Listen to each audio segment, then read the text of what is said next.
Now tuning in to Earbud Media. Audio for everyone.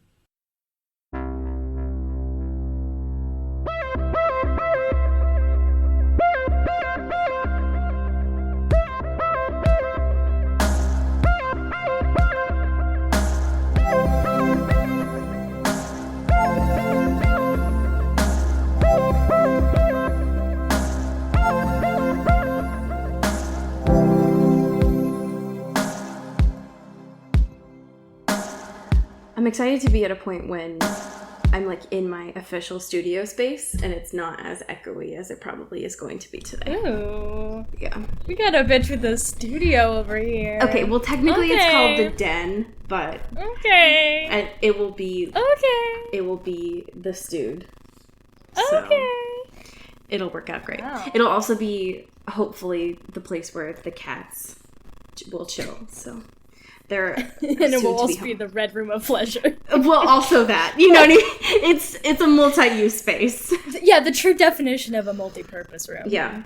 So, I mean, you know, I like to multitask. And maybe it'll all be happening at once, you know what I mean? Just be on my elliptical, making it work. That's your Gemini fantasy right there. You're not wrong. Yeah, I know. My Gemini Sun Scorpio Moon fantasy is just... Stop. Oh my god. Stop. Listen, you were the one that sent me information earlier being like, when were you born? So... Also, one of the first things that I unpacked yesterday was obviously all of my Twilight memorabilia. But after that, listen, it's how you... How many boxes did that take up? I plead the fifth. You know, you have to legally on this podcast. That's true. If there was ever a time, I mean, like a box. What size of box? I'm not going to answer. But a box. It's the size of your apartment. It's the biggest box. You know, a box. It's 50 feet tall. You know, like a box, like the out of the box. You know what I mean? It's just like a home size box. But the other thing that I unpacked second was this tome that I was gifted by one of our friends, Mel, which is, it has like every birth date of the year that tells you, it just like reads the shit out of you and is like, this is the day you were born and here's all the good things about you and here's all the bad things about you. And it's like my coffee table book because it's how I make friends with people. I just bring it to parties and I'm like, do you want to be friends? I'll tell you what is your sign. And then I can tell you your deepest insecurities. Yes. And then I'll just tell you about all of your complexes. So yes, those are the things that I unpacked first and foremost. And then also my fan because it's hot as hell here in Seattle. I moved here on the hottest day of the year. And 92 degrees, which is not hot everywhere else, but here in the don't be a fucking heat snob where you're like, yeah, I live in 1,000 degree fucking wherever. Shut up. Yeah, like, stop. I grew up... Temperature's relative. We're all dying. It's fine. California's literally on fire. It's fine. Yeah. Like, whatever.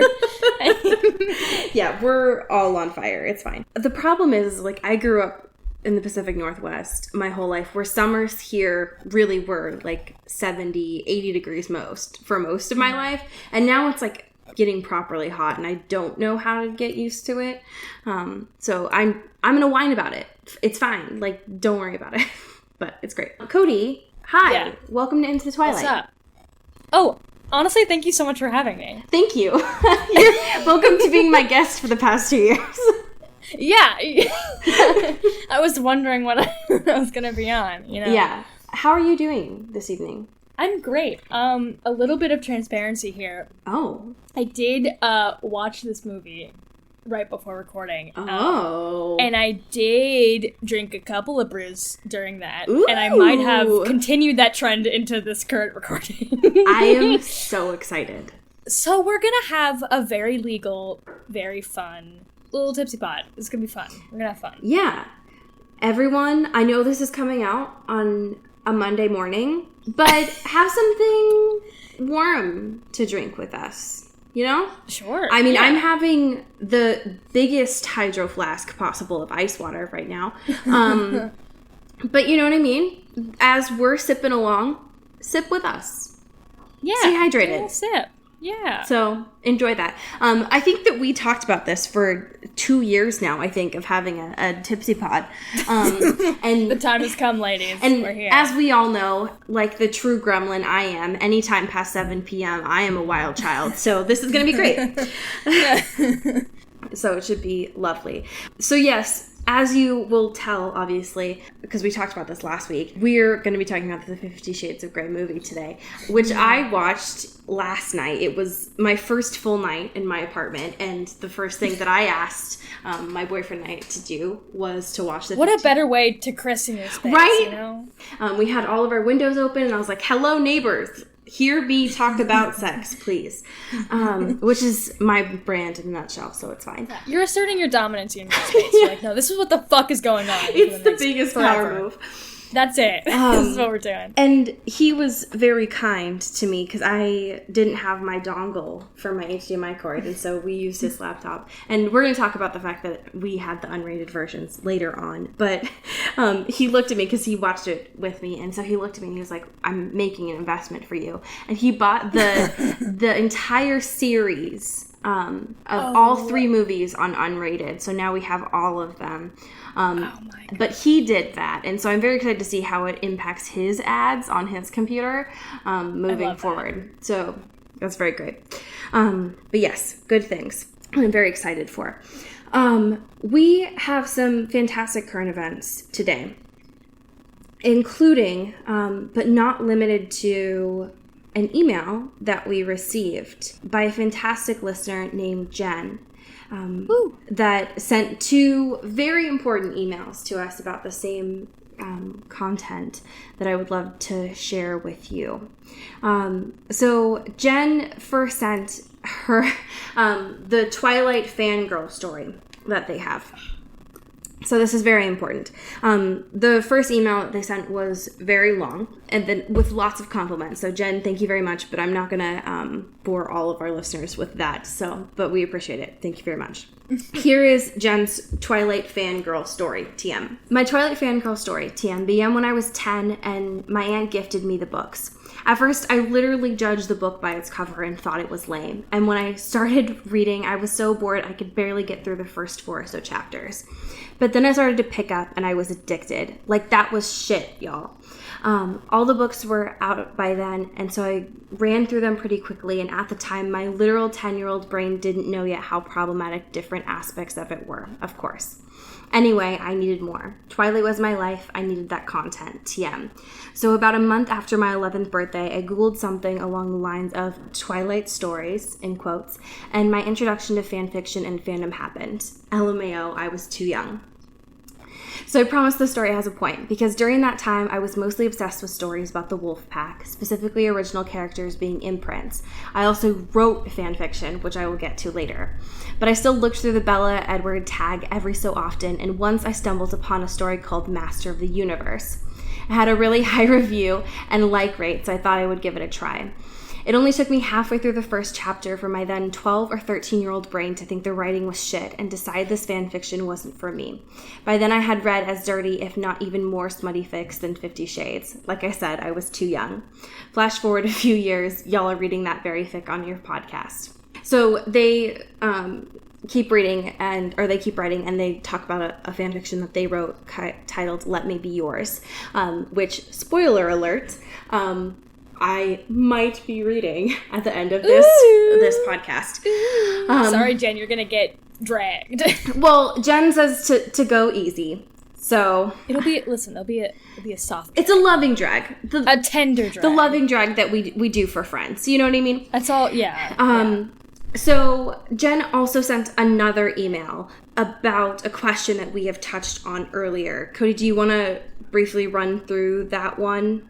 Because Jen talked about like a question that we had briefly touched on this podcast, and apparently there's an answer to it. And honestly, thank God, the hardworking journalists of our listeners are really they looking do out the work for us. The question being, several girls want to know if Edward would have a more difficult time being around Bella when she's having her period. And the answer is, yes, a little bit.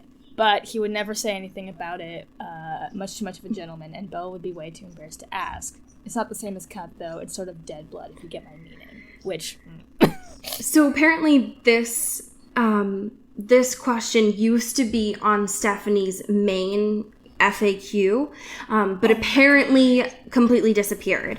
So it's now archived on a website titled Twilight Lexicon, which we can tweet out. But apparently it was answered. So thank you for that. I mean, I get it because it's a question that we've come to quite often in this podcast. Sure. It's a question a lot of people come to just because you're like, well, how does that work?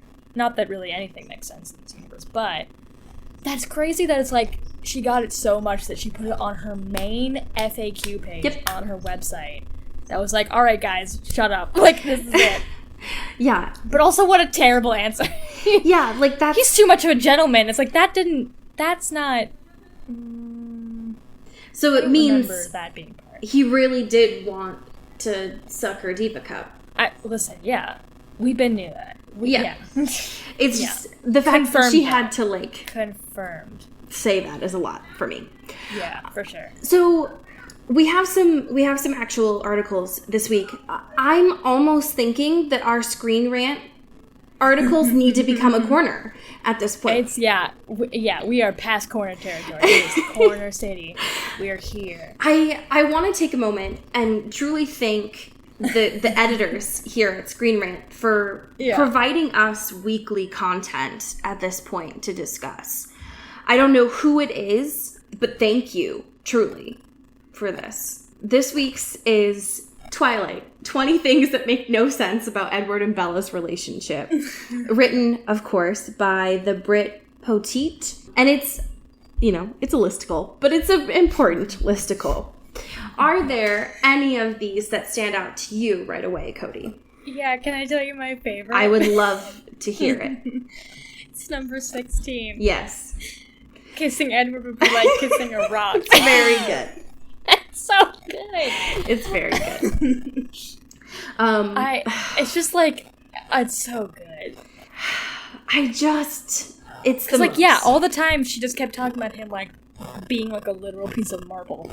And we're like, how is that hot? And yeah, she just kissed him the slab of rock. Yep, I love it. I love it so much. One of my personal favorites is number 5. They name their kid Renesmee. Yeah. Yep. Because why? And another one that I think is incredibly important, number 2, Bella pushes Charlie aside for Edward. Yep. Hi, welcome to our podcast. Hi. This person should be on our podcast. Hey, Britt, do you have feelings? Yeah. Let's chat. Because it sounds like you do. Yeah.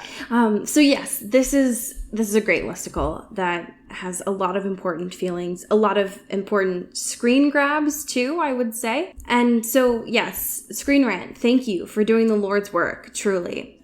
So we have another one. Could you tell me about the insider piece that we have, please and thank you? I would love to. Thank you. It is your favorite type of listicle. Yes. We've had then and now. The where are they now? Where are they now? Truly. But they're so good. Yeah, they're good. Because, we all like watching celebrities that are like, what the fuck is, like, this guy up to? Yes. Well, the people at Insider they know. Are letting us know. But not really. Nope. Because all of the, like, now photos are several years old. Yeah. At the most recent. Like, it doesn't make any sense. It's so one of note is this horrifying photo of Billy Bird. It's the most beautiful thing I've ever seen. Nope. No. Mainly because it's a mood. Yes, it's a mood, but it's also like when you like look at yourself in the mirror and you weren't expecting to, or like you open your front-facing camera and you weren't really expecting to see what you saw, and you're like, oh!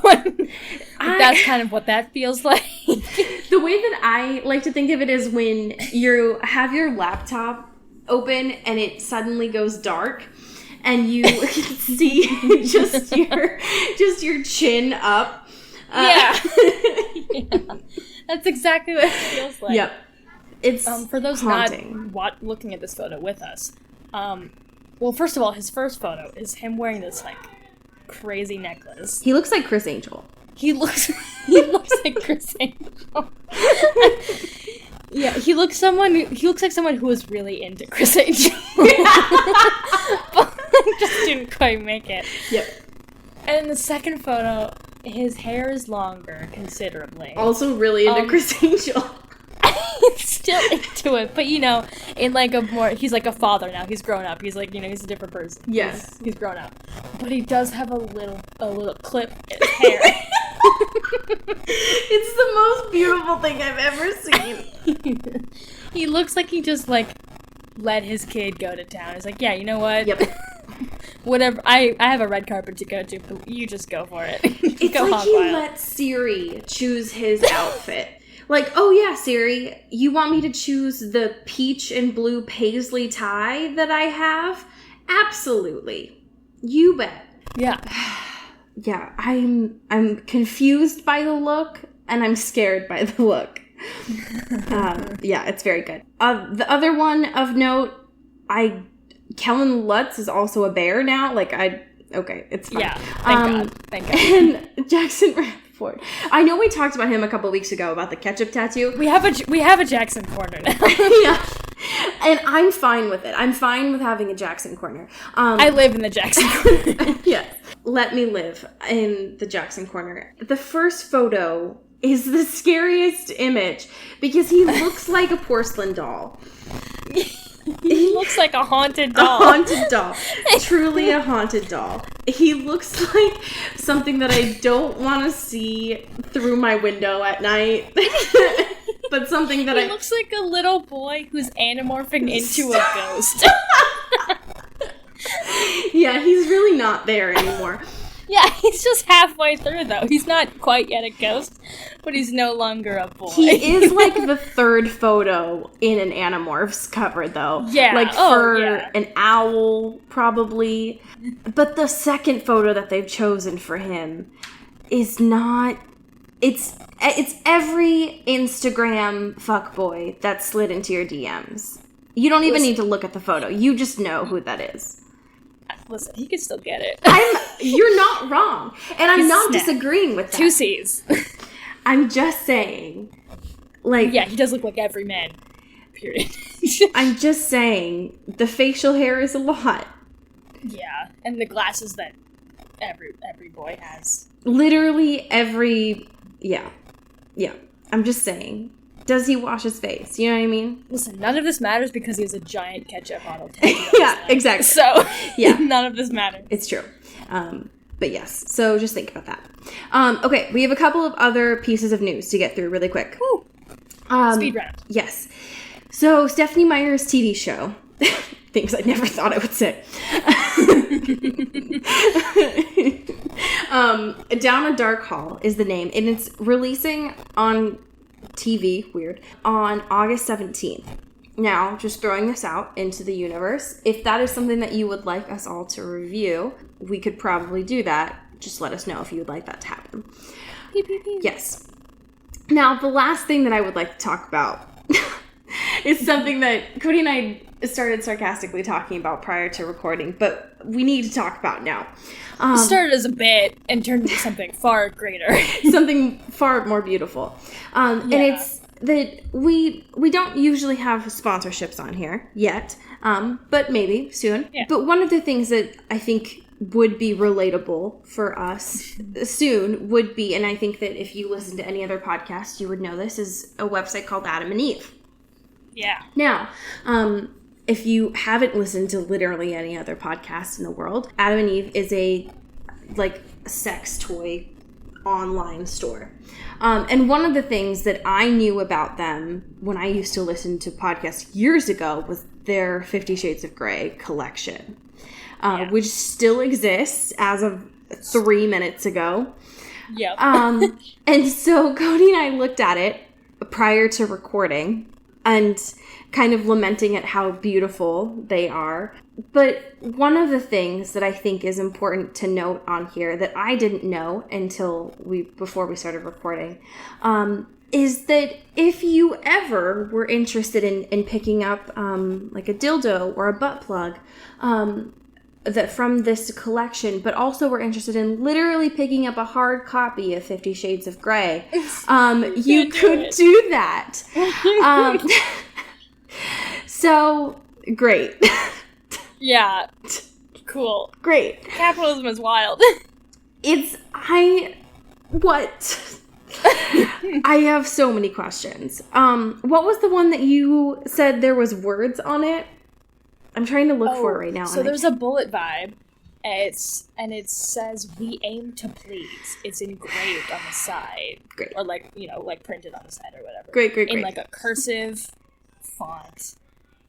Very good. It's bad. It's great. Very good. Listen, I told Allie this before recording, but man, like everything about this collection is like really sleek and really pretty and like nice, but it's 50 Shades of Grey.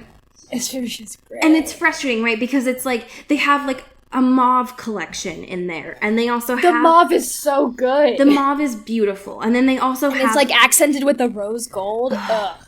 It's literally gorgeous. And then they have like a standard kind of charcoal gray collection in there too. And then they have like that one butt plug that's like a fucking amethyst, or not an amethyst color, but like a dark jade green color. Yeah. And they're really pretty, and they look like Adam and Eve is great. And so it's just frustrating that it's like, you know, it's from the 50 Shades of Grey collection. So we don't have a code from them. Like this is not a sponsored episode by them. But like literally on their website right now, there is a code for 50% off one item, which I just thought I would let you all know if you wanted it. Yeah, go for it. So if you wanted to, it's the word or the letter U, and then get 50. So if you just put that code in, you could get 50% off one item. So look around, enjoy. They're great. Also, bully Adam and Eve into sponsoring us. Yeah, because seriously, I wouldn't buy the 50 Shades of Grey collection on my own, but I wouldn't turn down that mauve collection, you know what I mean? Yeah. So, great. Speaking of which, we should probably talk about this movie. I guess we should. So, where do we even start? You know what I mean? There's so much here. There's so much. So we asked for questions, and we have a lot of them, which we'll kind of pop in as we go along, because this isn't like our usual episode of 2 chapters, right? So we'll go along with that. But where would you like to start today? I mean, do you want to start like we generally start with, like, what were your thoughts? Yes. How did you feel? Yeah. Why don't you, since you're fresh with this, why don't you tell me? I am fresh. I'm fresh off the 50 Shades. That's right. It's not a great flick, I'll tell you that. Yeah. It's hard. I feel like I keep trying to like compare it to like my experiences watching Twilight. Sure. But it's hard to do it just because while they are the same thing, they're also very different. They are very different, yes. But wow, I've never seen two people have less chemistry with one another. I agree. My entire life. I thought it was a joke. Because people made a lot of jokes about that. Yeah. But, because I knew that was a common thing going into this. Because people were always like, oh yeah, Dakota Johnson and Jamie Dornan, they hate each other. But, ooh, mommy. And like, there was never a point where I was like mad at the cinematography or like how it was directed or how it was done. Like for the most part, it was like all of that was just like fine. Like it was just like a movie that had a lot of money behind it, so it looked good. Mm-hmm. It was just all in the performance of the bad starting text, which was unsalvageable. Right. So I watched the unrated version. What did you watch? I don't think I watched the unrated version. Okay. So there's some minor differences. I looked up the differences between like the theatrical version and then the unrated version, and they're like very minor. Here's a question: do you see a dick? No. Okay, that's the only thing that would have mattered to me. Why are you? Okay. Very good question. Very good question. I was shocked actually by how. I mean, I guess I wasn't super shocked, but I was surprised by the fact that like how much of what was actually shown was shown, because it still had an R rating and it was still like a theatrical release and it was a big thing. Mm-hmm. So it wasn't NC-17 or like whatever, so all that stuff. So I was surprised with like how much was like visible and like not in like a weird shitty way. I was just kind of like, oh cool, there's like a vagina on screen. That's cool, right? Right. Like, that's whatever. Not once did I see, in Allie's terms, a peen anywhere. Stop. Anyway, no. There was even one shot. I was so furious. I don't remember what scene it was, but there was, I think it might have been one of the first times they were having sex, if not the first time. But like, he turns her around, and then the camera pans down, and you can see him like going in, and you're like, oh, it's gonna like, you're gonna see his dick. And then by the time the camera's already down there, he's like inside her. I'm like, what the fuck? Yeah. What was the point of the shot? So I posted in our Google Doc for you a link of the differences. So there's one a little bit like midway down of like the difference between the theatrical version and the unrated version. And it's about 90 minutes in where they do a difference where instead of I guess in the theatrical version, it just shows his butt. And in the unrated version, they show like his pubic hair. And that's the only difference is you get like a glimpse of his pubic hair, but you don't get dick in any of it. Yeah. And so I thought there were going to be like some huge differences in the fact that this is an unrated version. Right. And I think the main differences in looking at this is you saw more of Dakota Johnson's breasts in this. Yeah. And there's one scene with the flogger in the red room where he like slaps her vagina. And that's really about it. Other than that, yeah, that's it. So that's something to keep in mind. As far as overall thoughts about this movie,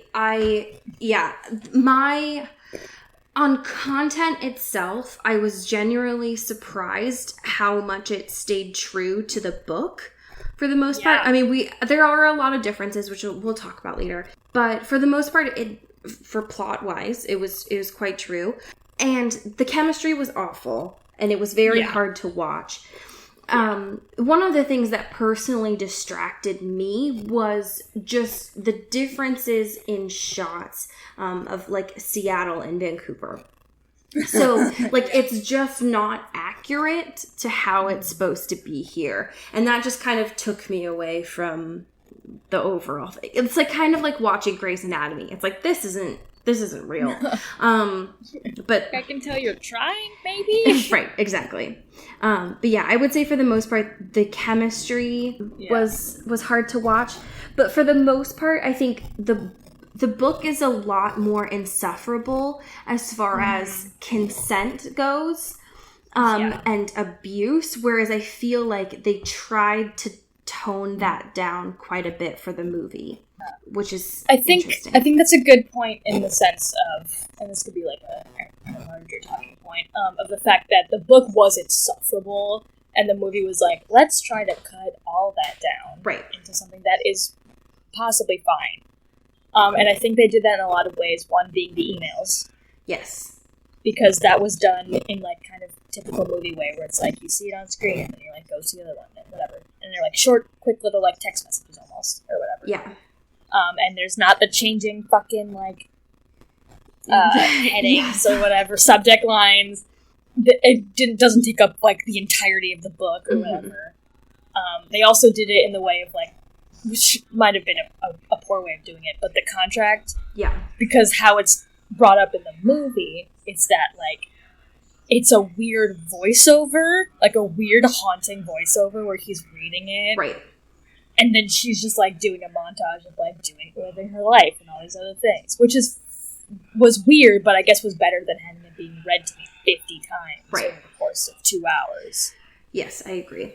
That is one of the ways too. And I think there were attempts in this movie to try and give Anna more agency than I think was shown in the book. And I think that's because in the movie, I think even though it's supposed to kind of be from a first person perspective, it's hard with the movie because like this was still kind of third person. Right. And so like she and this is one of the differences too, is like she has a little bit more technology experience. So like it's shown that she has a computer, it's just broken. And those okay, but she also has a phone from 1994. That's like true. What happened? What? I'm so fucking baffled every both in the book and in the movie. What fucking time this is taking place in? I agree. It never makes any sense. None of it lines up ever. I couldn't tell in the movie if they were trying to keep it in 2011 or not, because like they still set up the computer, and so I was like, okay, is it 2011? But he had an iPhone instead of a BlackBerry. Like there was a lot that was happening there. She was still texting like a dad, like I don't understand. I don't understand. So that was also, she was texting in the book. She was only emailing, like she did not use her phone or text in the book ever. So which was weird. So weird. It was very weird. Yeah, why? And that was, okay, this was one nitpicky thing that I noticed. He's like, oh yeah, email me if you have any questions. And then she's like, oh, I can't, my computer's broken. And it's like, dude, you're on your phone all the time. Why didn't you just get her a phone? You can email on there. It was the weirdest thing. Turns out you can't email on your phone. It was so weird. But yeah, so I guess one of the things we could just talk about first is some of the abuse stuff, because it was kind of threaded throughout this. So they do cut it down. As far as some of the differences go, because of the fact that like the contract and stuff too, the components about eating and exercising are not brought up really at all. Like he doesn't do the like you need to eat stuff throughout this. And even the doctor's appointment is far more covert in the movie. Yeah. Like she understandably so makes a big deal about that in the book of like, sorry, I need to take birth control. Whereas in the movie it's just like, okay, sorry, I can't have sex for 4 weeks. And he's like, what? Sorry? So that was a thing too. One of the things to keep in mind, because this was one of the differences too, is, and I was kind of shocked that they did this, was the first spanking scene. Like, I expected it to be a little bit different than how it was. I agree. And so I don't know how I feel about it, I guess. Because in the movie, the first spanking scene is supposed to happen, like, after her... Or, like, in the movie, it happens right after her graduation.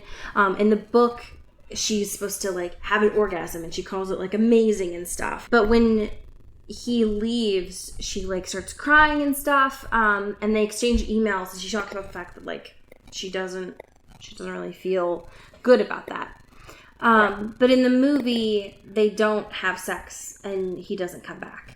And so I feel like it didn't really set up the next speaking scene as much as it should have. Yeah, they seem like very, like, strenuously tethered things. Like, it wasn't, like, something that was building up to something. Exactly. It's like, these are two random events that happen. Yes. One thing to note, though, and I think this just kind of goes with... I saw when I was reading up about this, prepping for this episode, there were quite a few critiques that the movie doesn't actually have a lot of BDSM in it. And one of them was talking about like the balls in the movie, or in the book, sorry. And that's just like not in the film at all. Yeah. And that could have been like an opportunity to show more of her pleasure. Yeah, and sure. I think that's a good question that I have for you. How did you feel like Anna's pleasure was represented in this film? Not. Great. Poorly. It's weird because I feel like it's hard to go from like being in her first person perspective and like experiencing all of the things she's experiencing so intimately and so like detailed to going to something that has to be a lot more stripped down. It has to be a lot more cut down. Mm-hmm. But like even within fucking two whole ass hours of this film, everything just felt really rushed and everything just felt like, and I guess it takes place over a shorter period of time. Right. But it's still just kind of like, really rushed. So I feel like there wasn't a lot of detail taken to, like, how she was reacting to stuff like this. And it was very just like, oh, isn't this like a, you know, quirky relationship? Like, isn't this just like a weird, kooky thing that they're doing? Right. Rather than being like, how is she actually reacting to any of this? And I think an important touching point on that, too, as far as representing her pleasure, is that in the film, we don't get her inner goddess. No. Which, Thank God. thank God. Could you imagine?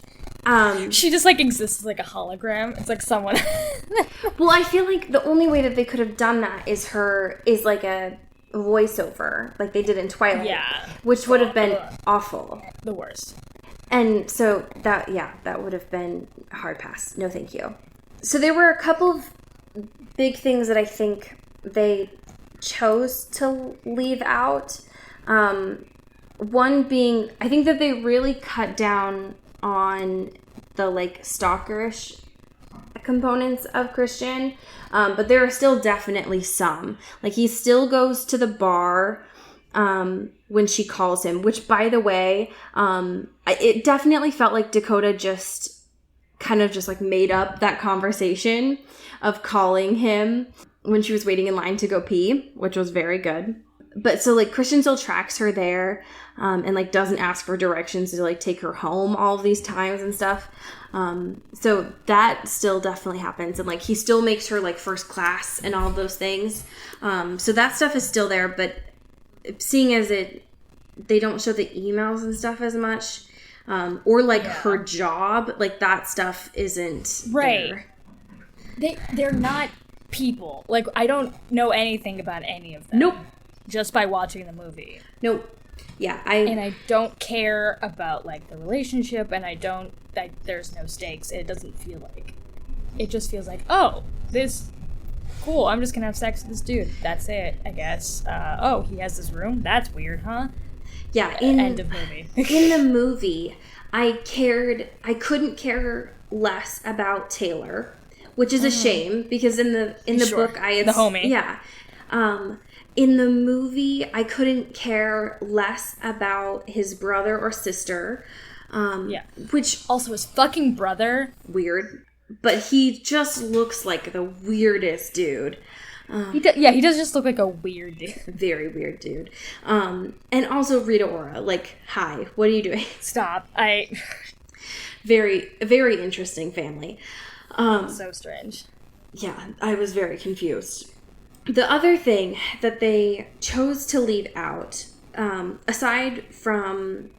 There's another thing that I want to talk about. They chose to leave out the tampon scene. Yep. So, and I think it's for the best, because that's it's awful. Yeah. But I was reading about this, and apparently Sam Taylor Johnson, the director, said that it wasn't even on the table. So I'm very curious. Like, that means that they had to talk to E.L. James about this, and I'm just curious who called E.L. James about this, of like, hey, so why'd you write this? Say, hey, what the fuck? Yes, exactly. Is this? Yeah, it's awful. It's awful. Another difference I forgot until just now. Mrs. Robinson. Yeah. Yeah, where the fuck was that? I'm curious what her presence is going to be like throughout the rest of the series, if at all. Yeah, that is interesting. Because, so Anna's jealousy throughout that is still the same. Because they still follow that plot of, like, at the end of the book, there's still that, like, big thing that happens that we don't know about, and that's kind of how the movie ends, too. But the movie... How did you feel about the ending of this movie, by the way? With them, like, in the elevator being like, we're gonna say our names again. Christian. But instead she's just crying. And yeah. Like, fuck off. I mean, whatever. Like, stupid. Yeah. They kept in the part where he was like, what is it about elevators? Like, stop. Yeah, the elevators was the most. So bad. It was so bad. The first time not the first time, but like when they first start kissing in the elevator, she looked like she had straight up gotten electrocuted with how much they had teased her hair. Yeah. It was so much. I cannot. I was really frustrated when they did the gliding scene. I thought it was really cute how much Dakota laughed. Like, she looked so adorable. Yeah. But, first of all, no Britney Spears. So, rude. Rude. Like, you've spent all this money on your soundtrack, which we'll get to. Yeah. But, first of all, rude. And second of all, no IHOP. Yeah, what gives? That was, like, the best, not the, like, sex part, but, like, they went to IHOP, and that was, like, the best part of this book, and you didn't go and do that. So, rude. You didn't give me what I... Oh, but another good thing, though. Yes. I guess because we were cutting out a lot of these, like, tiny scenes and stuff, we didn't get her fucking horrible way of drinking tea. Oh, yeah. Yeah. So, I had to tell Chris about this when we got to that coffee shop scene about how much she likes Twinings, and it was like, oh my god, so embarrassing. That was one little bit during the photography scene when Jose was like, okay, let's do one with smiling, and he just like doesn't smile. It's very good. Those like little additions, there were some parts that were genuinely funny. Like they gave Anna some humor, which was nice. Like, yeah. So I found that she was quite kind of charming and funny. Yes. There was one addition that I think we should talk about. Because apparently you have also italicized and bolded this on our list, which means that you have some feelings about it too. So as we know from the book, Christian and Anna have sex in Christian's bed. I think it's during when he wants to, quote, rectify the situation of her virginity. Yep. And we see this scene when they pan up, and we see that Christian has a mirror above his bed. Now, we know that Christian does not sleep with anyone else. And that's what I'm fucking saying! Like, why is it there? It's obviously for him, right? Like, it has to be. It's obviously to watch himself, right? It has to be like an exhibitionist kind of thing, and also a voyeuristic thing, where he just has a mirror above his bed where he does not sleep with anyone in it, and never has, except for this one time. And he has this mirror above his bed anyway! Yeah. All I can imagine is that he uses it for his own time. Yeah, and that's fine. Which is fine. In your truth. That's great. But I feel like that's a weird addition to your home. If you're like, this is the bed where I don't fuck other people in it. Yep. And I have a whole ass room that is the size of my house. Yep. Where I could put that in multiple times over. But you know what? Nah, keep it in. I know, it was so bad. Here. It was so bad. Another addition that I thought was really weird. So they changed up the negotiation scene of the contract a little bit. So Anna decided on having it as a business meeting. It's so good. It's very good. Especially when they're like, she gets out of the elevator and she's like walking and he like tries to put his hand on her back and she's like, nope, fuck off. Nope, this is business time. Also, one of the things that I thought, Chris and I were watching this together and he thought that it was very interesting because there's still a lot of like little business talks throughout all of this, and it's still just like business. It's just nothing. But Christian is still supposedly doing telecommunications with a side of agricultural stuff, and one of the things that they chose to do with that is have this huge ass panda art piece in his hallway, and it's so extra. That's so funny. So anyways, they're having this conversation about the contract. Anna does her typical thing of like, what's a butt plug? And then they come in with dinner. Now, here's the thing. And then they're lit up by this like sunset, beautiful lighting. Oh, the lighting in this scene. Mwah, primo. Yes. So good. It's very good. And it's the complete opposite of Twilight, which Twilight is very blue. Yeah. And for the most part, this movie is very like gray. gross. But this scene in particular is beautiful. It's very like red and very gorgeous. It's hot. It is. It's very good. Now, Anna does her thing like she does in the book where she's like, what if we had sex here? And then she just leaves. It's so good. But I just want to think about this for a second. They don't touch their dinner, which is sushi. So keep in mind there is lukewarm sushi smelling up this conference room. And Christian Grey wants to fuck on this table. Okay? Now, he's describing the fact that he wants to bend her over on this table. And there is the smell of sushi in here, okay? Now, keep in mind, what makes you horny? What is a greater aphrodisiac than the smell of lukewarm California rolls? You know what I mean, ladies? You know what I mean? Lukewarm California rolls is probably the grossest phrase you could ever say. That would turn anyone off, no matter of libido or sex drive. Like, that is just immediately a boner kill across the board. Lukewarm California rolls. I can't even. That is why she left that business meeting. It wasn't because she didn't want to have sex. It's because it smelled awful in there. Man, this imitation crab is already rancid, and we've been sitting here for an hour. Yeah. I can't. Christian, you're a billionaire, and you couldn't get real crab? This is where you draw the line? Yeah. No, it's because your expenses. He is awful, and he prefers imitation crab to real crab because he's an true. awful person. Also, can you talk about how this building is called Grey House? It's the worst thing I've ever seen in my whole life.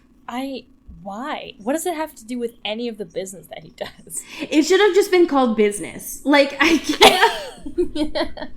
This is the place where I do business. I fucking hate it. I hate it so awful. much. Like, even just, if it was just gray, I would have gotten it. Like, I wouldn't have thought about it. Like, I wouldn't have given it a second look. Yep. But the fact that it was called Grey House, I'm like, what does that mean? Why? Yep. I hate it. Why? I hate it so much. Yeah, it's bad.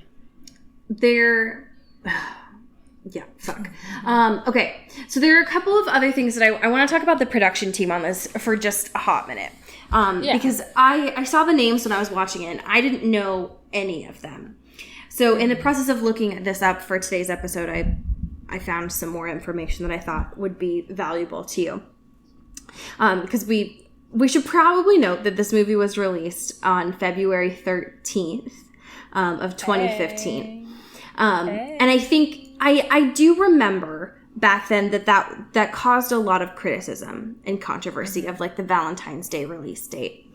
And I think that it would behoove us to talk briefly about some of the backlash of this movie. Because I do remember there was a lot of activism happening at the time for people to like boycott this film.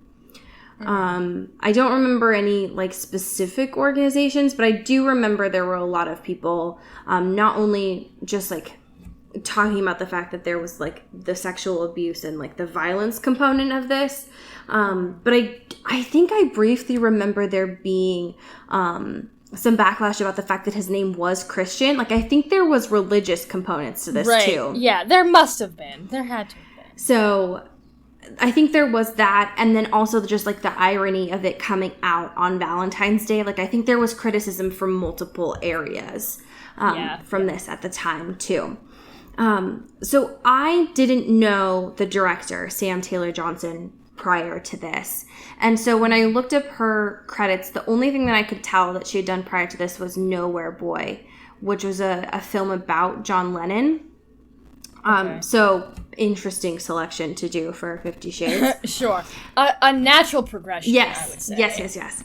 And then the screenwriter, Kelly Marcel, did Saving Mr. Banks prior to this.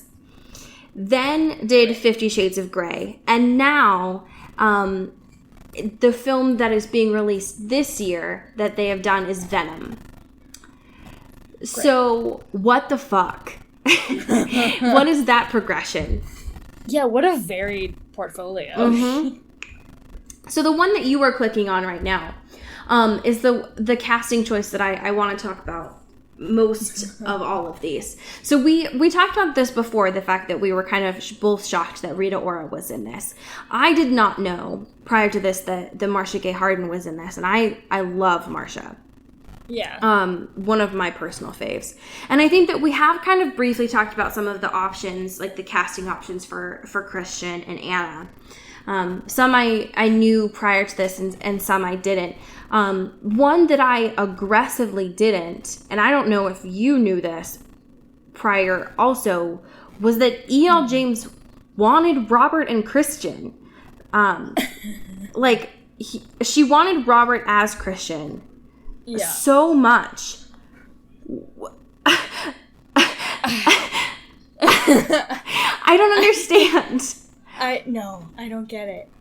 I do like. I'm only reading this headline. I'm not actually. You don't need to. Yeah, you don't need. I don't need to. But it's basically saying that they didn't go with that. I mean, probably for many reasons, but the main one being that if they casted Robert and Kristen, that would be weird. Yeah. But I think it's funny that even in 2015 they were like, oh well, if Robert's in a movie, Kristen has to be the other lead. Yeah. Like, that's how movies work. Yep. Have you heard of movies? That's what movies are. Yeah. They can only be cast together.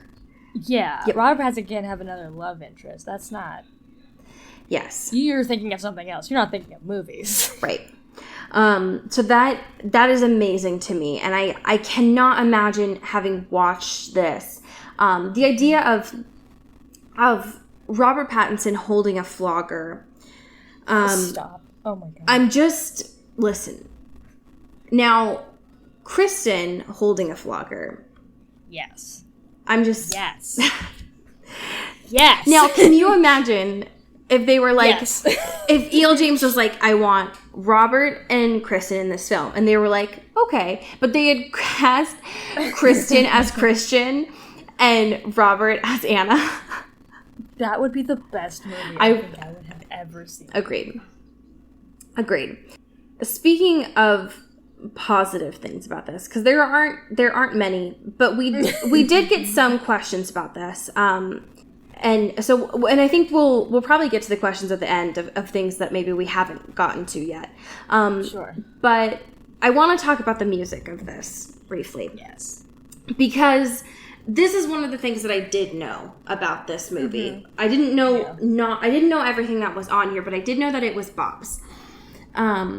Mainly that I knew Ellie Goulding's song on this, and I knew fucking Beyonce's song on this. Yeah. Like, I knew the remix of Crazy in Love. And that's it. Ooh. And so to go into this and to know, like, to do the research and know that, like, this was the one thing that they cared the most about. Like, they took their $40 million budget and they basically put that into the soundtrack is wild. But, like, it's a good choice. But it's very interesting. And so from what I researched about this, like, they went to Beyonce first, like, as you do. Right, of course. But to see, they quoted I think his name is Mike Knobloch, who's the president of film music at Universal. And Mike said about Beyonce, quote, she thought it was an opportunity to do something that aligned nicely with her brand and agenda. And that is beautiful to me. Now, agenda's a very nice word here. Yes. Mainly because... She's like, I have a career plan, and this is just a stepping stone to get there. So, I'm looking at this track listing for the 50 Shades of Grey soundtrack, and most of it is Beyonce. There's some Sia, there's some Ellie Goulding, and then The Weeknd, obviously. Yeah. And then they chose Danny Elfman as their composer on this, which I think is a fucking wild choice. It was, seeing that in the opening credits, I lost my fucking mind. I was like, what? Yeah, because... What do you mean? I only know Danny Elfman. The father of every score? Ever? And, like, Danny Elfman, I only associate with Tim Burton. And to take Tim Burton and put him into 50 Shades of Grey... It's like, I'm sorry, what? Then it's just like, yeah, Tim Burton just lost his sexy edge, you know what I mean? I just had to, like, do something else to get... Right. It's the wildest thing. So, yes, it's very interesting. I'm very happy with some of the music choices that they did on this, mainly because when I think of, like, I don't know, there are some sexy bops on here. Yeah. Like, and I do remember this music, like, this Crazy in Love remix is very good. It was everywhere. Yeah. And God, that Love Me Like You Do song was everywhere. You could not get away from it. And so, yes, I remember this, and it did its job, because I think when I was doing the research about it, they released it like a little bit over a week before the movie came out, and I remember Beyonce like promoting it a little bit earlier than that too, and so it was just it was everywhere, which is very good. So Good Things, there aren't many, but that one was good. So quickly, we have some questions. See if we haven't covered any of these yet. Okay, so we got one from one of our patrons, Sophia, who asked us to keep a list of our top 5 most awkward moments or lines from this film. I mean, number one, yes, for me, was the fact that his brother says "laters, baby," and then quite literally 10 seconds later, if that, Christian says "laters, baby," and they're just so smug about it. Yep. And it's disgusting. It's horrible. Yep, I agree. I wanted to shed my skin. I don't want to be here anymore. It's a big difference when you read it, versus when you know that you have to hear that out loud. Yeah. So hard pass. There was there's so many awkward lines. I know that I can't give the whole movie. There's a point I didn't like the this one isn't necessarily an awkward one. Sure. I just found it kind of funny. Was when she's at the bar and Christian shows up and she's like, "Oh my God, I'm gonna puke." Just because that's me always. If I saw Christian, I think my immediate reaction would be to do That's also every time that he, like, surprises her or catches her off guard in this film. Like, she's always doing something, turns around and just like, "Ha!" Like, it's like a little spooked. And every scene, like, when she's dancing and making breakfast, she turns around, gets spooked. When she's, like, in her room doing her laundry, Christian comes in with, like, fucking wine and she gets spooked. Can we talk about every time how dead in the eyes he looked throughout all this? Because I listen, I think there would have been other and probably better casting choices, but the fact that he is quite literally a robot, it fits so well. Like, it sold it, but also it was just so bad. There was a point, I think, when Anna was talking to her mom and was like, something about, like, "I love this human" or something, and I was like, "What? He's not human." It was the weirdest thing. That's what you're supposed to love, right? Humans. Yeah, it was so weird. Like, he could not be making eye contact at anyone in any scene, and it would read exactly the same. One of the casting choices that I saw when I was researching it today was Theo James, and I was like, fuck me. If this had been Theo James, I would have lost my goddamn mind. Okay, hear me out. This is not on the list, but this is on my list. Armie Hammer. Okay, Chris literally said that yesterday, and I think that's the best choice for this, right? It's really good because, listen, I don't know him as a person, so I'm going to razz him a little bit, but in everything I've seen him in, he's just kind of a dick. Right? But really hot. He's got those fucking thighs. Are you kidding me? Unreal. And he plays like a good asshole businessman. Yeah, he plays a great asshole that's just, like, really condescending, but, like, he's still sexy, so it's fine. Yes. That's Christian Grey. Right, I agree. Yeah, I think that would have been the better choice out of all of them. There was another really awkward scene that I wanted to mention here, and I can't remember it because that's how my brain works. I think one of them that I wanted to talk about that I found really awkward was, I mean, aside from like the elevator conversations, I think the one that I found the most awkward was the interview scene. Because of the fact that she just reading all of those questions, it was awful. It's so much more intense in the movie than it is in the book. Agreed. Because, like, she's really like a fish out of water in the movie, where she's just like, clearly has not read any of these questions beforehand and is just like going through and is like being like, how did you come to your success? Like, how did you make all this money? And like, there's one point where he's like, do you have a question for me? And I'm like, I thought that was so funny. Like, damn, dude. And she's like, yeah, are you kidding? Yeah, I thought that was very great. Yeah, it was so intense though. I was just kind of like, oh fuck, all right. We got a question that was, what scene was our favorite? Oh boy. For me, I think it's a tie between still when she says that she can't have sex for 4 weeks after the birth control. Just because I think that that's funny. I think it came off funnier in the book because in the movie she still has to say the like, oh, I'm kidding. Right. Oh, you thought? Yeah. Or I honestly probably that one because there weren't a lot of good ones in here. Yeah, the only I laughed out loud when she said the Xbox line. It's just so fucking funny. Yes. Oh my God. It's so good. Yeah. It's so good. Probably that one. Yeah. And also just like them going into the red room for the first time and he's just kind of like weirdly following her. Yes. And like very close to her. She looks something, he's like, that's called a flirt. It's like, all right, dude, back off. And then she's still walking and he's like, say something. He's so like, weird say something, all Anna. the time. Anna, I need you to say something. That felt very reminiscent of Twilight to me. That scene. It was so annoying. Yeah. God, the Xbox scene. And just seeing the sex genes in media res. Stop. Yeah. It was a lot. With my own 2 eyes. It was a lot. Burned into my corneas.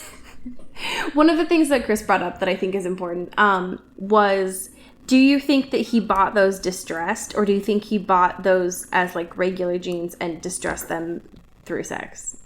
Stop. No. It's a real question. I don't. I think my initial one would be that he had jeans and he just like fucked so hard at them all the time that they just became fuck jeans. But I also like the idea of him being like, man, I gotta stop ruining all of my pairs of jeans. I gotta like set out one pair of jeans. I gotta buy one pair of jeans that I'm just gonna ruin. Yeah. What if God was one of us? Damn it. All I can imagine is one of these times with his... I love the fact that you called them fuck jeans and not sex jeans. With his sex jeans, he ripped them on the butt crack. And he... That's the only thing I can think of is because, like, he's doing a lot of, like, moving and grooving in those jeans.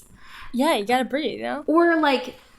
With my jeans, you know, because I have big thighs, I always get the thigh parts get rubbed, you know? Sure. And so I feel like he would get really picky about, they need to be a certain amount of distressed, but not too distressed. Sure. And so I feel like that would get to a point where he'd rip them too much and he'd be like, damn it! And then he would have to go get another pair of sex jeans.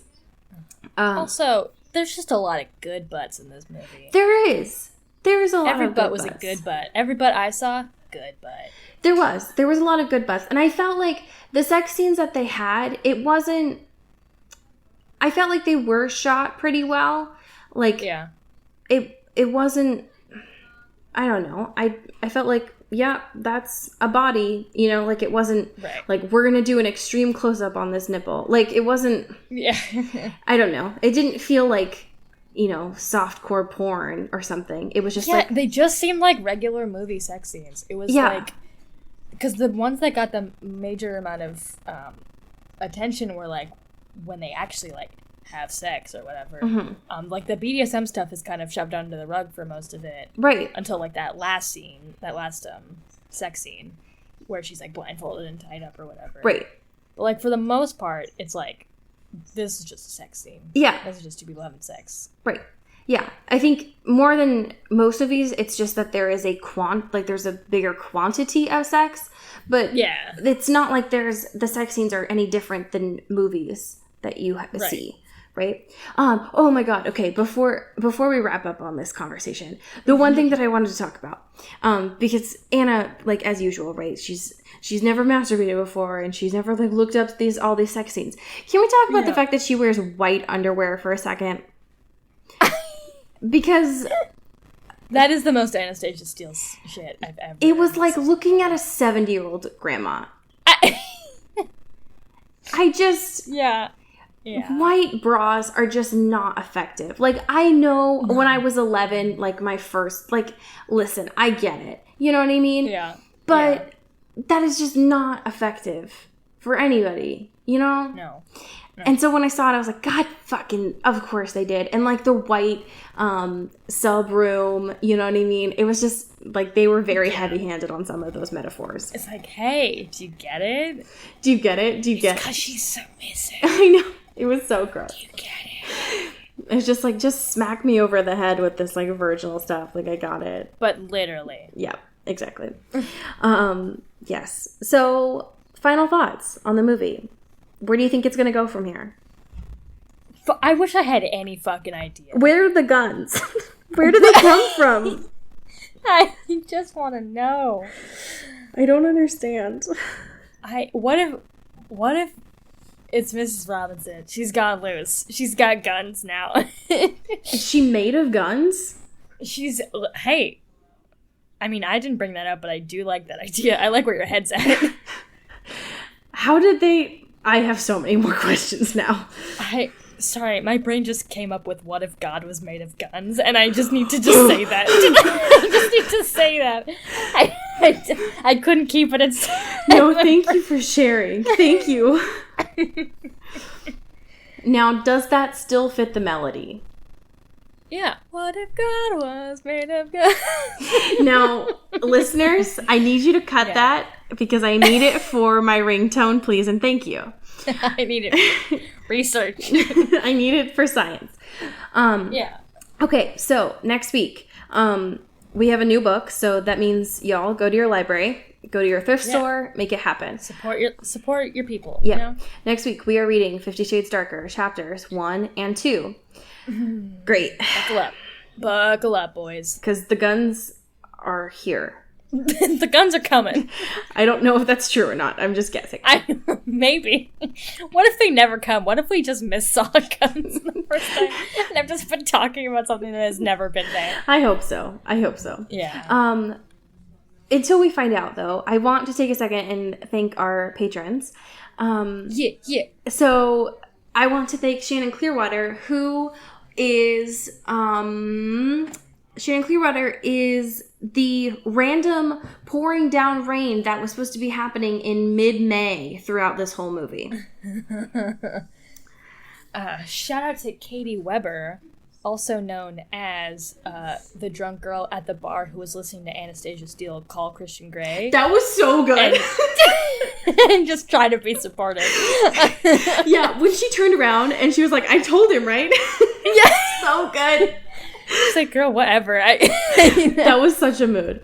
Okay. No, that was a good scene because she was just on the phone and she was just like, you know what, Christian, you can take those books back because I already have editions of those books, so whatever. Oh my God. It was so funny. Okay, and I want to thank Simon Steele, our newest patron, who... is the random Geek Squad guy who apparently set up the MacBook Pro but also hacked into all of Anna's emails. So that was very good. Yeah, extremely good. Okay, so the fan fiction this week is from our email friend, Jen. Yeah. So, who's said to go easy. Well, so always. So Jen sent the summary for this too.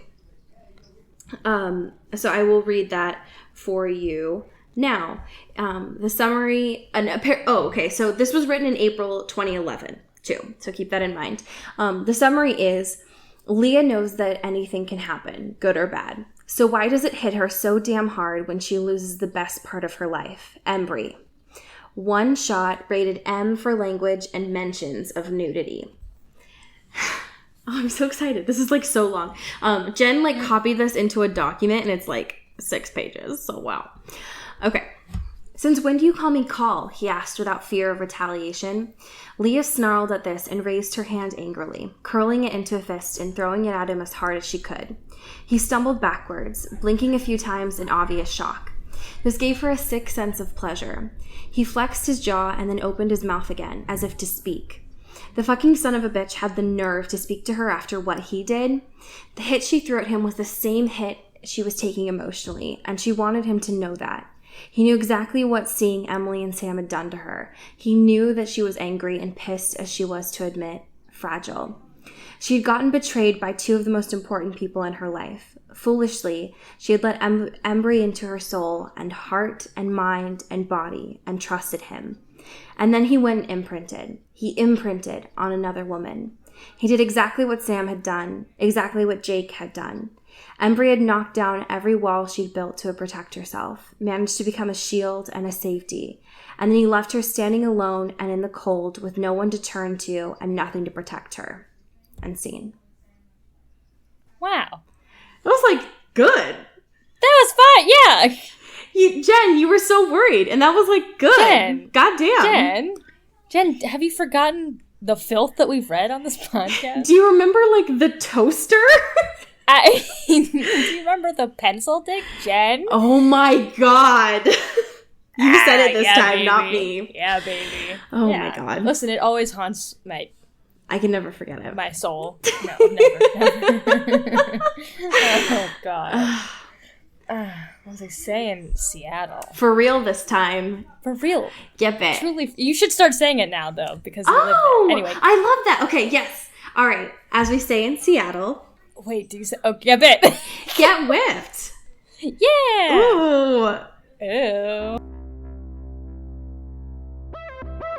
This is an Earbud Media production. You can find us on Twitter at Earbud Media and listen to the rest of our shows. You can find this show on Twitter at Into the Twilight, as well as intothetwilight.show. You can send us an email at intothetwilightshow@gmail.com. You can also become a sponsor of the show or buy some merch at intothetwilight.bigcartel.com. Our art is done by Maddie Padilla, who you can find at YourGhostHost44 on Instagram, and our music is done by Eli Krause, you can find at Eli Sauerkraus and KrauseFilms.com. The intro and outro is by KB Smith, who you can find at KB__Smith on Twitter. You can find Allie on Twitter at Into Wild Places, and you can find me at Dyke Discourse. You've been listening to Earbud Media Production. Earbud Media. Audio for everyone.